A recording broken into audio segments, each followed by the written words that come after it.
मस्त एकदम आज क्लासेस कोचिंग सेंटर में आप सभी का स्वागत है। और आज हमारा इंग्लिश ग्रामर का डे 3 है और हम बात कर रहे हैं आज प्रपोजिशन की। राइट, हमने आर्टिकल पिछली 2 वीडियो में कवर कर लिए हैं और अगर वो वीडियो आपने नहीं देखा है तो पहले उसको देखें, जिससे आपको ग्रामर एक तरफ से कंटिन्यू याद होती जाए। राइट, तो प्रपोजिशन की बात करें, प्रपोजिशन क्या होते हैं? तो ऐसा वर्ड, ऐसा शब्द जो किसी नाउन या प्रोनाउन के सामने आकर के उस नाउन या प्रोनाउन की पोजीशन यानी स्थिति को बताए, उसे हम उसी शब्द को हम बोलेंगे प्रीपोजिशन। जैसे मैंने बुक से लिया एक नाउन, मैं किसी वस्तु का नाम ले सकता था, मैं किसी का नाम ले सकता था और उसके सामने मैं कोई वर्ड लगाता हूँ जो शब्द उसकी स्थिति को बताता है कि वो किस पोजीशन पर है, किस स्थिति में है, किस अवस्था में है, तो वही शब्द को हम बोलेंगे प्रीपोजिशन। ठीक है ना? तो प्रपोजिशन है वो दो शब्दों मिलकर बना है, प्री माने पहले और पोजीशन माने स्थिति। ठीक है, अब हम बात कर रहे हैं इसका यूज कैसे होता है, वेयर यूज।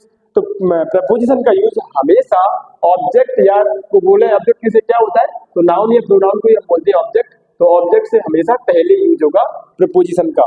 अब इसका यूज की बात करें तो इसका यूज कभी लास्ट में होता है, कभी ऑब्जेक्ट के आसपास ही रहेगा, जो ऑब्जेक्ट की क्या बताएगा पोजीशन को। तो इसका यूज हम फिर देखेंगे, पहले हमें टाइप देख लिया। राइट, ज्यादा इंपोर्टेंट नहीं है, वो हमने लिया नहीं एग्जाम के लिए। तो काइंड ऑफ प्रपोजिशन का मतलब प्रपोजिशन कितने भेद होते हैं, कितने टाइप के होते हैं, तो there are 4 type of preposition, यानी प्रपोजिशन के 4 प्रकार होते हैं। ठीक है, अब हम बात करते हैं एक एक से, पहले प्रकार को जान लें, फिर हम ये जानेंगे कि कौन सा प्रपोजिशन कहाँ लगाते हैं और कौन सा क्यों कहाँ नहीं लगाते हैं। राइट, चलो एक एक से देखते हैं। सबसे पहले हमने देखा सिंपल प्रपोजिशन, जो कि है at, in, for, from, of, on, out, till, to, up, with, through, down, by, etcetera. तो सिंपल प्रपोजिशन में देखिए आपने लगभग एक वर्ड का ही शब्द आया है, कोई भी डबल वर्ड्स का यूज नहीं हुआ है। और कंपाउंड प्रपोजिशन में हम बात करें तो ऐसे वर्ड जिनके सामने ए या फिर बीईबी यानी बी लगाकर या फिर ईआईएन इन लगा करके इन वर्ड्स को अलग से बनाया जाता है, यानी इनको दोबारा से तो बनाया जाता है, उन वर्डों को हम बोलते हैं कंपाउंड प्रपोजिशन।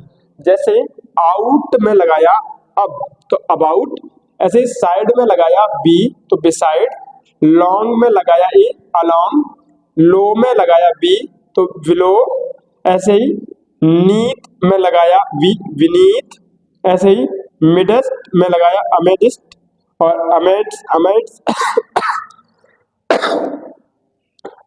हाँ अगला बीन में लगाया बी तो बिटवीन, अमोंग में लगाया ए अमोंग, ऐसे ही यॉन बियॉन्ड बी लगा दिया,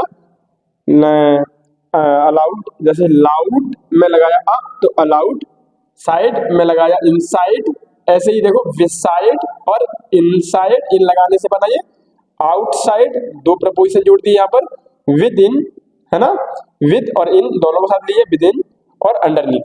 इस तरह की प्रपोजिशन होते हैं, उनको हम रखते हैं कहाँ पर, कंपाउंड इसमें, है ना। तो मैं थोड़ी सी आवाज चेक कर लूँ कि ये माइक आवाज दे रहा है, पता कि आवाज क्लियर, आवाज तो आ रही होगी आपको, ठीक है ना। अब मैं बात करूं फ्रेजल प्रपोजिशन की, तो ये क्या होते हैं, 2 या 2 से अधिक प्रपोजिशन को मिलाकर के बनाते हैं। राइट, तो जैसे कि अलोंग भी एक प्रपोजिशन था और विथ भी एक प्रपोजिशन था यहाँ पर, तो दोनों को मिलाया अलोंग विथ, एक साथ भी यूज होगा फ्रेजल में। ठीक है ना, अलग सीखेंगे इसका क्या है ये सब। ऐसे ऑफ भी प्रपोजिशन है यहाँ पर और बिकॉज भी एक प्रपोजिशन है।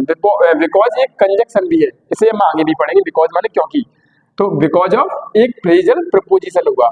ऐसे वाई मीन ऑफ एक फ्रेजल प्रपोजिशन हुआ। फॉर द सेक ऑफ एक पूरा सेंटेंस यहाँ से लेके यहाँ तक, फॉर द सेक ऑफ ये फ्रेजल प्रपोजिशन है। इन फेवर ऑफ विथ, कई यानी 2 वर्डों से मिले और अधिक भी मिल सकते हैं, तो मिल करके पूरा एक प्रपोजिशन बनाते हैं, जिसे हम कहते हैं फ्रेजल प्रपोजिशन। तो इन फेवर ऑफ विथ ये क्या है, फ्रेजल प्रपोजिशन।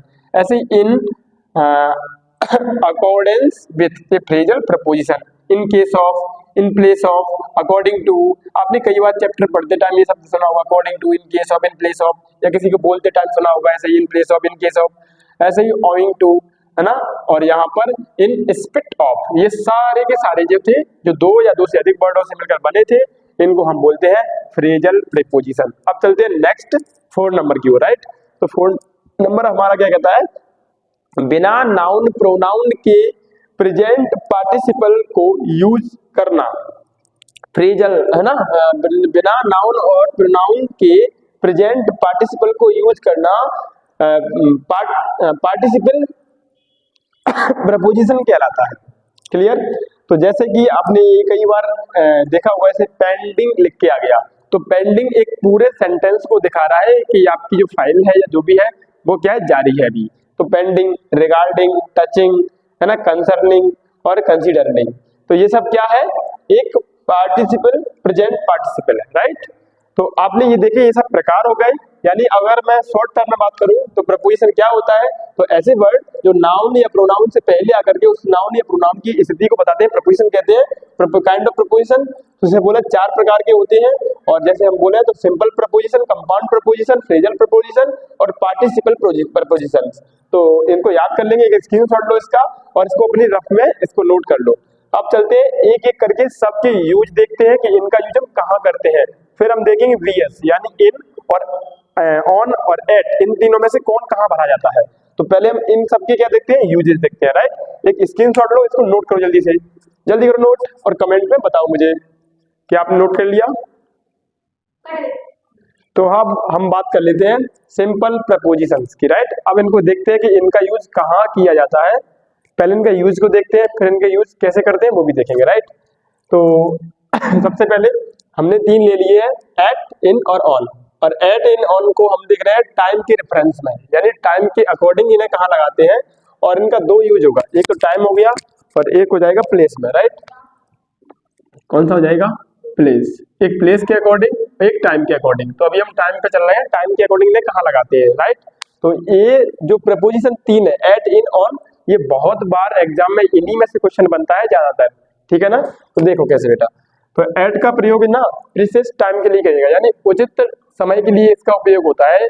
उचित समय के लिए, उचित समय मैंने बोला point of time. Point of time का मतलब जैसे मैंने कहा 3 o'clock, तो 3 o'clock एक फिक्स होता है, बिंदु होता है घड़ी में, इसलिए क्या करेंगे, एट का प्रयोग। ऐसे ही 10:30 मिनट से, तो इसके लिए AM ये फिक्स हो गया कि टाइम एक निश्चित है और ये प्रीसियस टाइम है, इसलिए एट का यूज करेंगे। ऐसे नून, तो एट का यूज होगा। डिनर टाइम, एट का यूज होगा। बेड टाइम, एट का यूज होगा।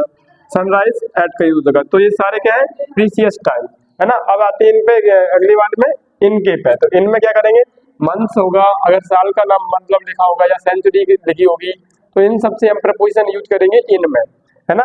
अगर टाइम लिखा होगा एग्जैक्ट कि 10 o'clock, 5 o'clock, 7 o'clock, bed time, bed ये टाइम, तो इनमें हम एट लगाएंगे इससे पहले। और अगर इसमें किसी मंथ का नाम आएगा, ईयर्स का नाम आता है, या ईयर्स लिखी होती है, सेंचुरी लिखी होगी, या फिर लंबा समय कोई लिखा होता है पीछे, तो उससे पहले हम इनका प्रयोग करेंगे, राइट। जैसे कि मई, तो मई क्या है, मंथ है, इसलिए इस पर इनका प्रयोग होगा। ऐसे समर, तो समर क्या है, सीजन है, इसलिए लॉन्ग टाइम है पूरा, इसलिए इनका प्रयोग होगा। 1990 ये क्या है, ईयर्स का नाम लिखा है, इसलिए इसमें इनका प्रयोग होगा। तो 3 बातों को याद रखना, मंथ, ईयर और सेंचुरी में इन लगाएंगे, प्रीसियस टाइम में क्या लगाएंगे, एट लगाएंगे। और आगे चलें, इसमें देखा डेज एंड डेट्स, तो अगर फिक्स दिन है कोई या फिर फिक्स तारीख है, तब हम क्या करते हैं, उसको हम डेज या फिर हम डेट, तो डेट और डेज के लिए हम ऑन का यूज करेंगे। एंड ऐसे ही जैसे कि एक डे का नाम है संडे, तो on Sunday, Tuesday on Tuesday. ऐसे ही डेट अगर फिक्स तारीख डली होगी तब हम यूज करेंगे इसमें कैसा, 6 मार्च, जैसे कि फिक्स है, अगर मार्च अकेला आता तो हम इन लगाते क्योंकि मंथ का नाम था। अगर इसके सामने फिक्स एक तारीख फिक्स कर दी तो हम ऑन लगाएंगे यहाँ पर, राइट। ऐसे ही बर्थडे, तो बर्थडे माई बर्थडे, यानी इस बर्थडे क्या है, डेट फिक्स होती है, इसलिए यहाँ ऑन का प्रयोग करेंगे। ऐसे इंडिपेंडेंस डे, तो इसमें क्या होता है, ये फिक्स होता है ईयर्स में एक बार, इसलिए ऑन का प्रयोग करेंगे। तो डेट का दिन और या फिर किसी दिन का नाम, साथ तो वीक्स का नेम जो हो, तो उनमें हम क्या लगाते हैं, ऑन का प्रयोग करेंगे, नोट। अब यहाँ पर एक लाइन ध्यान रखना कि लास्ट, नेक्स्ट और एवरी, इनके साथ में इन जो तीनों प्रपोजिशन ये कभी यूज नहीं होगी, राइट। इनमें अब इसमें रख देंगे लास्ट, नेक्स्ट और ये एवरी के साथ इनका प्रयोग कभी नहीं होगा। तो अभी हमने क्या देखा, इनको टाइम के अकॉर्डिंग हमने देखा इनको हम कहाँ लगाते हैं, राइट। अब हम प्लेस के अकॉर्डिंग भी देखेंगे, पर नेक्स्ट वीडियो में, क्योंकि वीडियो बहुत लंबा होता है तो बच्चे पढ़ते नहीं है। 10 मिनट के लिए इतना काफी है, अभी आप इतना याद करके आना। अगले टॉपिक्स में, अगली वीडियो में आपको और आगे ले चलेंगे प्लेस पर और इनके यूजेस करके दिखाएंगे, यहाँ बनेगा कौन सा।